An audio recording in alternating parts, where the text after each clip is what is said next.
6 বছর বয়সে শিশু মানিহা কোনো বিদ্যালয়ে ভর্তি না হয়ে পরিবারের সদস্যদের কাছ থেকে জ্ঞান অর্জন করতে থাকে।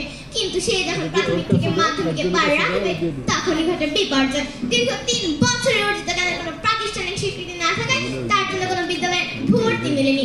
ধন্যবাদ মাননীয় মডারেটর আজকের এই বিতর্কের মঞ্চে আমাকে বক্তব্য প্রদানের সুযোগ করে দেওয়ার জন্য। বিতর্ক চলছে, আজকে আমাদের বিতর্কের বিষয় নির্ধারণ করা হয়েছে বিদ্যালয় নয়, পরিবারই সবচেয়ে বড় শিক্ষক। বিপক্ষে অবস্থান করছি। আমার বক্তব্যের শুরুতে বলে যাওয়া মানিহা পরিশেষে প্রাথমিক বিদ্যালয়ে ভর্তি হলো নির্ধারিত বয়সে 3 বছর পরে। এর মাধ্যমে আমরা চলে যাচ্ছি আমার দল তৃতীয় ক্ষেত্রে। আমার দল তৃতীয় ক্ষেত্রটি হচ্ছে শিক্ষার জাতীয় এবং আন্তর্জাতিক স্বীকৃতি শুধুমাত্র বিদ্যালয় সুনিশ্চিত করতে পারে।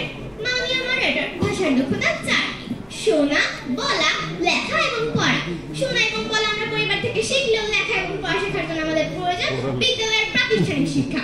ন্যাশনাল রিডিং প্যানেল এর 2000 সালে একটি রিপোর্টে দেখানো হয়েছে লেখা এবং পড়া শেখার জন্য আমাদের প্রয়োজন কাঠামোগত শিক্ষা এবং প্রশিক্ষণের। ইউনেস্কো তার শিক্ষা বিষয়ক নির্দেশিকাতে ভাষার 4টি দক্ষতার মধ্যে লেখা এবং পড়ার এই বিদ্যালয় ভিত্তিক শিক্ষা ব্যবস্থার প্রয়োজনীয়তা তুলে ধরেছে।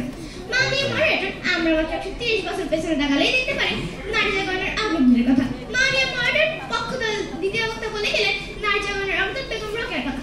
হ্যাঁ মাননীয় মডারেটর, নারী জাগরণের অগ্রদূত বেগম রোকেয়া পরিবার থেকে শিক্ষাদানের সুযোগ পেলেও সে কিন্তু পরে বুঝতে পেরে গিয়েছিলেন যে একটি শিশুর মেধা বিকাশের জন্য পারিবারিক শিক্ষা যথেষ্ট নয়। তাই তিনি শুধুমাত্র 5 জন শিক্ষার্থী নিয়ে বিদ্যালয় প্রতিষ্ঠা করেন। হ্যাঁ মাননীয় মডারেটর, বর্তমান সময়ের দিকে তাকান বা অতীতের দিকে তাকান, তথ্য তত্ত্ব এবং পরিসংখ্যান বারবার প্রমাণ করে দিয়ে যায় যে একটি শিশুর জন্য সবচেয়ে বড় শিক্ষক বিদ্যালয়, পরিবার একটি সহায়ক মাত্র। মাননীয় মডারেটর, আমরা সবাই জানি শিক্ষা একটি জাতির মেরুদণ্ড। মাননীয় ট্রেনিং, কঠোর পরিশ্রম এবং শিশুদের মানসিক খেয়াল রাখতে পারেন বলে একজন শিক্ষক সাধারণ মানুষ থেকে শিক্ষক হয়ে ওঠে। এবং মাননীয় মডারেটর, একটি পরিবারের সাধারণ সদস্যরা কখনোই এই উপাধিটি অর্জন করতে পারবেন না।